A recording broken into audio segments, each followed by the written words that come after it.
नमस्कार, सुप्रभात, good morning. मी प्राजक्ता तांडेल. तुम्ही पाहताय न्यूज 18 लोकमत. बातमीपत्रामध्ये आपलं सगळ्यांचं स्वागत. बातमीपत्रामध्ये पाहणार आहोत सकाळच्या महत्त्वाच्या 100 बातम्या. सुरुवात करूयात.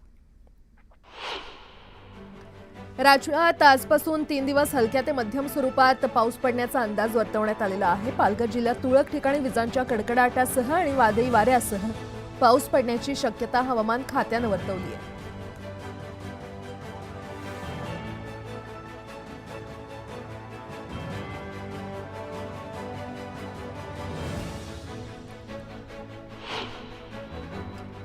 मुंबईकरांना ऑक्टोबर हीटचा चांगलाच चटका बसतोय. त्यामुळे थकवा, डिहायड्रेशन तसंच श्वसनाच्या समस्या देखील उद्भवू लागल्यात. तर लहान मुलांना ताप येण्याचं प्रमाणही वाढलेलं आहे. दसऱ्यानिमित्त इतर फुलांपेक्षा झेंडूला सर्वाधिक मागणी आहे. सध्या 100 रुपये किलोनं मिळणारा झेंडू दसऱ्याला 150 रुपयांवर जाण्याची शक्यता आहे. आवक वाढली तरी पावसामुळे फुलांचा दर्जा खालावलेला आहे. दसऱ्याला आनंदाचा शिधा अंतर्गत लाभार्थ्यांना 1 किलो साखरेचं वाटप होणार आहे. नागरिकांना फक्त 100 रुपयात चणा डाळ, तेल, साखर आणि रवा मिळणार आहे. सिडकोच्या महत्वाकांक्षी प्रकल्पांपैकी एक नवी मुंबई आंतरराष्ट्रीय विमानतळ उभारण्याचं काम सुरू आहे. आज विमानतळाच्या धावपट्टीवर वायुदलाच्या ताफ्यातील C-130 हे विमान उतरणार आहे. तसंच हवाई दलाचं सुखोई हे विमान धावपट्टीपासून काही अंतरावर उडणार असल्याची माहिती सिडकोच्या व्यवस्थापकीय संचालकांनी दिली आहे. सिडकोनं मागील वर्षीप्रमाणे यंदाही आपल्या कर्मचाऱ्यांना 50,000 सानुग्रह अनुदान म्हणजेच दिवाळी बोनस जाहीर केलेला आहे. या निर्णयाचं सिडकोतील कर्मचाऱ्यांनी स्वागत केलंय. नवी मुंबई शहराच्या रस्त्यांवर इलेक्ट्रिक डबल डेकर बस चालवण्याचं स्वप्न महापालिकेकडून दाखवलं जात आहे. मात्र अद्यापही प्रस्ताव कागदावरच राहिल्यानं प्रवाशांनी नाराजी व्यक्त केली आहे. ऐतिहासिक जंजिरा किल्ल्यात जाण्यासाठी मेरीटाईम बोर्डाकडून किल्ल्याजवळ जेट्टी बांधण्यात येते. हे काम आता बंद असल्यानं हे कधी पूर्ण होणार असा प्रश्न स्थानिकांसह पर्यटक उपस्थित करतायत. दरवर्षीप्रमाणे यंदाही दुर्गापूजा, दिवाळी आणि छठ पूजेदरम्यान प्रवाशांचा प्रवास सुरळीत व्हावा यासाठी भारतीय रेल्वेकडून 6,556 विशेष रेल्वे गाड्या चालवण्यात येणार आहेत. प्रवाशांची वाढती गर्दी सामावून घेण्यासाठी रेल्वे गाड्यांच्या संख्येत वाढ करण्यात आली आहे. औषध निर्माण शास्त्र अभ्यासक्रमाची प्रवेश प्रक्रिया अखेर राज्य सामायिक प्रवेश परीक्षा कक्षानं सुरू केली आहे. या प्रवेश प्रक्रियेची पहिली यादी जाहीर करण्यात आलेली आहे. यात 27,000 विद्यार्थ्यांना प्रवेशाची संधी मिळाली. राज्यातील 1,39,000 विद्यार्थिनींनी विविध पदवी व्यावसायिक अभ्यासक्रमांना प्रवेश घेतले आहेत. हे प्रमाण प्रवेश घेतलेल्या एकूण विद्यार्थ्यांच्या तुलनेत 41.55% इतके आहे.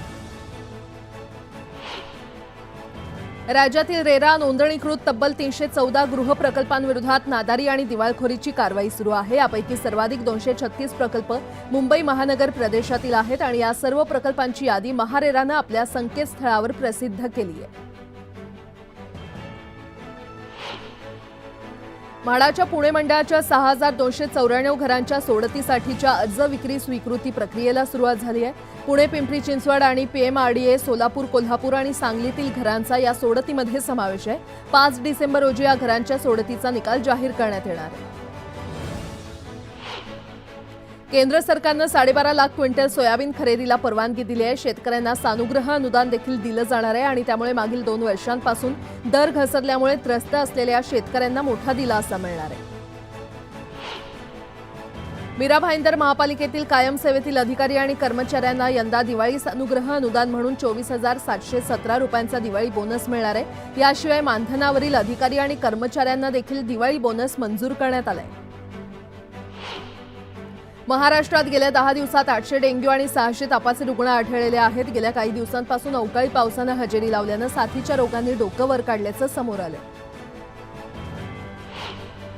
आगामी निवडणुका पाहता बेकायदा होर्डिंग्ज लागण्याची शक्यता आहे. म्हणूनच सार्वजनिक ठिकाणी बेकायदेशीरपणे लावलेले होर्डिंग्ज हटवण्यासाठी मोहीम राबवण्याचे निर्देश मुंबई उच्च न्यायालयानं मुंबई महापालिकेसह राज्यातील सर्व स्थानिक स्वराज्य संस्थांना दिलेत.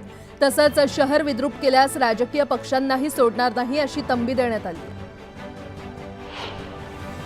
भिवंडी पालिकेच्या देण्याचा बोजा वाढता तब्बल 225 कोटींच्या घरात गेला आणि त्यामुळे पालिकेचा आर्थिक कणा मोडायची वेळ आली आहे. पाणी आणि वीज बिल थकल्यानं कर्मचाऱ्यांसह ठेकेदारांची देणी तुंबली आहे.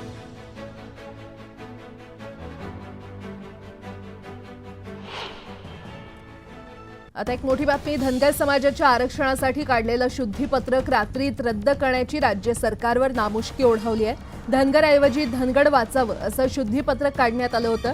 धनगड हे आपल्या राज्यातच नाहीत अशी भूमिका धनगर समाजाची आहे आणि त्यामुळे धनगर समाजानं या शुद्धीपत्रकावर आक्षेप घेतला होता.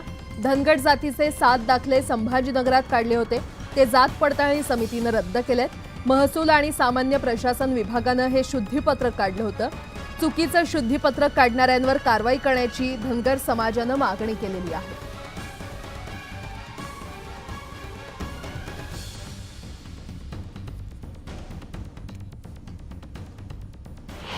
पाटलांनी त्या खात्याच्या संबंधित बजाज अधिकाऱ्यांना सूचना केल्या. ताबडतोब याची दुरुस्ती रात्री जी केलेली आहे ती ताबडतोब दुरुस्ती करून ते शासनाच्या लेवलला तयार करून आणि याच्यावर मीडियावर मी स्वतः विखे पाटील म्हणे मी स्वतः मीडियाला मी सांगणार आहे. जे काय अधिकाऱ्यांनी आम्हाला न विचारता हे काय केलं याची दुरुस्ती आम्ही करून देत आहे आणि मी स्वतः बोलणार आहे.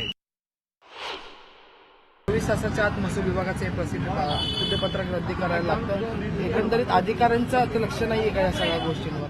निश्चितपणे आपण सांगितल्याप्रमाणे अधिकाऱ्यांना सूचना देण्यात आलेल्या आहे आणि लवकरात लवकर ते रद्द करण्यात येईल.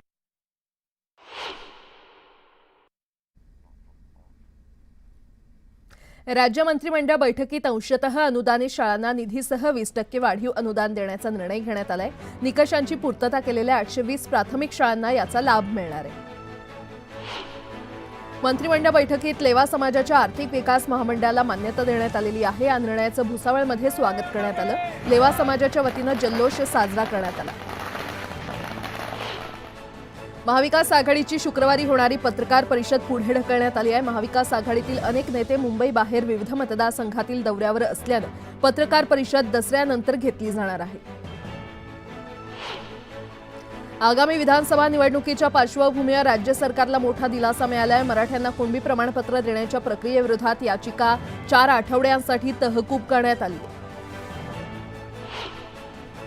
लातूरच्या अहमदपूर येथे शेतकरी मेळाव्याचं आयोजन करण्यात आलं होतं. येत्या विधानसभेत राष्ट्रवादीच्या जेवढ्या जागा असतील त्यापैकी 10% जागा अल्पसंख्याक समाजाला देण्याचा वादा उपमुख्यमंत्री अजित पवार यांनी यावेळी केला. मुख्यमंत्री पदावरून प्रफुल्ल पटेल आणि नाना पटोलेंमध्ये कलगीतुरा रंगला. पटेलांच्या टीकेला उत्तर देत नक्कीच मी मुख्यमंत्री होणार असा विश्वास काँग्रेस प्रदेशाध्यक्ष नाना पटोले यांनी व्यक्त केला. एक महिला जेव्हा तुमचा पराभव करते तेव्हा भाजप नेते संतापतात, तेव्हा मात्र लाडक्या बहिणींचा कोणताही मान सन्मान ठेवला जात नाही अशी टीका खासदार प्रणिती शिंदे यांनी उपमुख्यमंत्री फडणवीसांवर केली आहे. पुढील 3 ते 4 दिवसात आचारसंहिता लागण्याची शक्यता असल्यानं बैठकीत 80 निर्णय घेतले अशी माहिती मंत्री गिरीश महाजन यांनी दिली आहे. हरियाणाच्या निकालानंतर राज्यात काही जणांना फार आनंद झालाय. मात्र हरियाणामध्ये गोंधळ आम्हीच घातला होता, इथे काही गोंधळ नाही असं मत बाळासाहेब थोरात यांनी व्यक्त केलंय. अणुशक्तीनगर विधानसभा समाजवादी पक्ष लढणार असल्याच्या चर्चांना सुप्रिया सुळेंनी पूर्णविराम दिलाय. अणुशक्तीनगर विधानसभेला पवार पक्षाचा उमेदवार असेल अशी सूत्रांनी माहिती दिली आहे.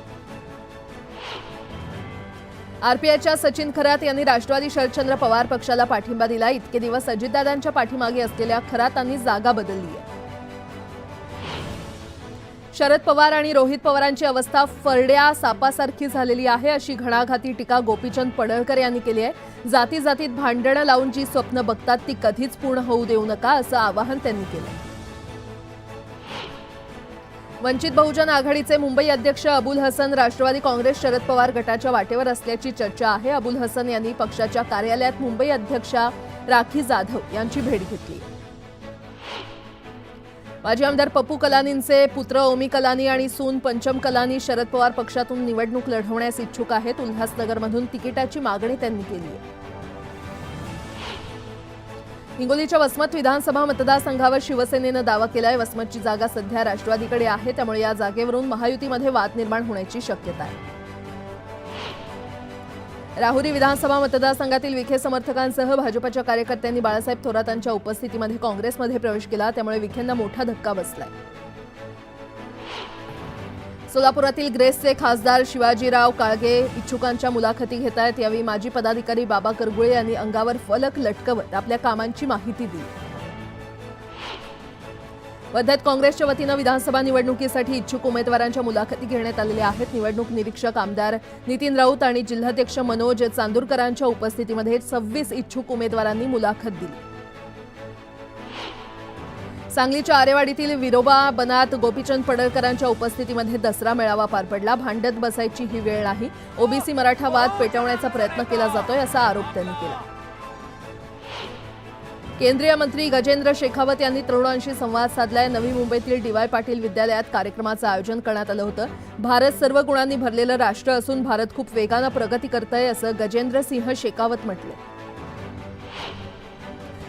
शिल्पा शेट्टी आणि राज कुंद्राला हायकोर्टानं दिलासा दिलाय. मुंबईतील बंगला आणि पावना येथील फार्म हाऊस रिकामे करण्यासाठी ईडीनं पाठवलेल्या नोटीस विरोधात याचिका निकाली लागली आहे.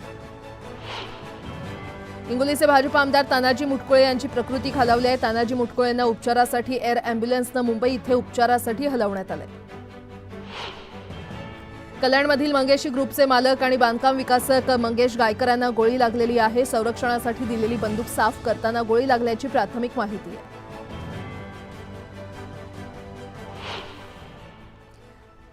आता एक मोठी बातमी. लाडकी बहीण योजनेवरून देवेंद्र फडणवीसांनी सोलापूरच्या खासदार प्रणिती शिंदेंवर 2 दिवसांपूर्वी टीकेची तोफ डागली होती. प्रणिती शिंदे या सोन्याचा चमचा घेऊन जन्माला आल्या असल्यानं त्यांना बहिणींची परिस्थिती माहीत नसल्याचा टोला त्यांनी लगावलेला. त्याला प्रणिती शिंदेंनी देखील जोरदार उत्तर दिलंय. एक महिला पराभव करते तेव्हा भाजपवाले संतापतात असा टोला प्रणिती शिंदेंनी लगावलाय.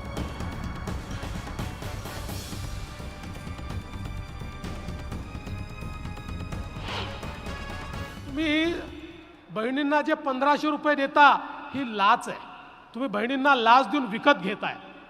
आता मला हे सांगा, आईचं प्रेम, बहिणीचं प्रेम, मुलीचं प्रेम जगाच्या पाठीवर कोणाला विकत घेता आलाय?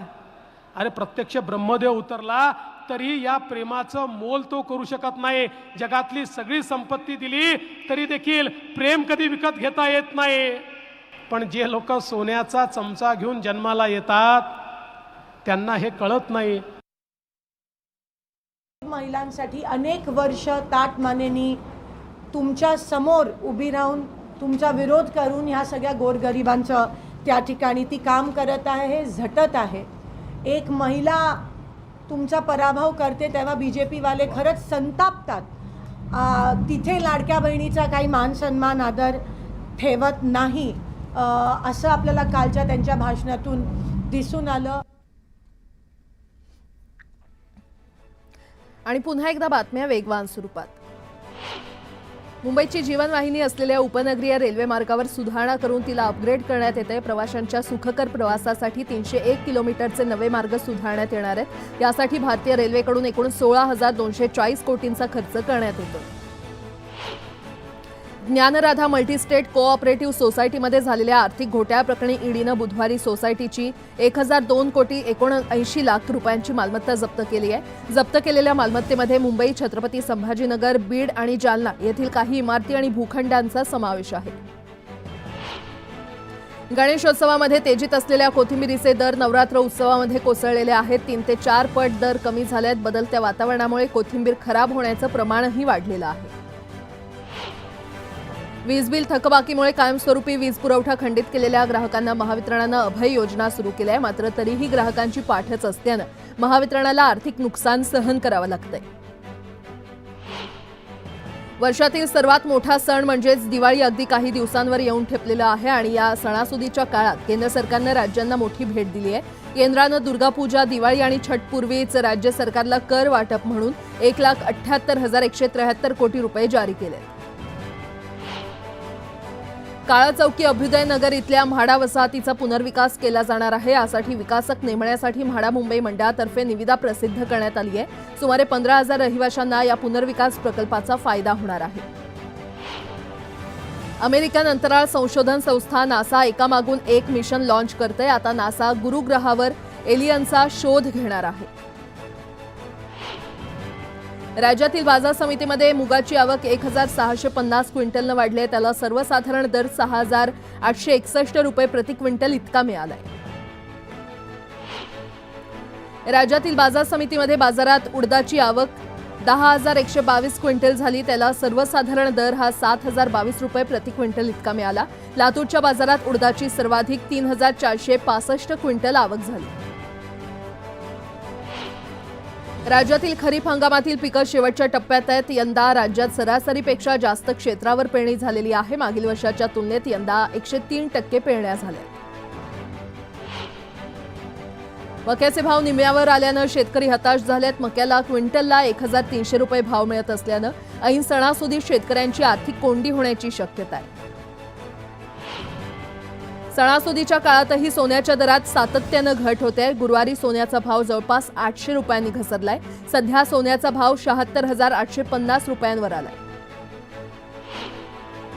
राज्यातील रब्बी हंगामातील पिकांचं सरासरी क्षेत्र 53.96 लाख हेक्टर आहे. ते आता 2.5 लाख हेक्टरनं वाढणार आहे आणि त्यामुळे बियाण्यांच्या गरजेपेक्षा 2 लाख क्विंटलनं अधिक उपलब्धता आहे.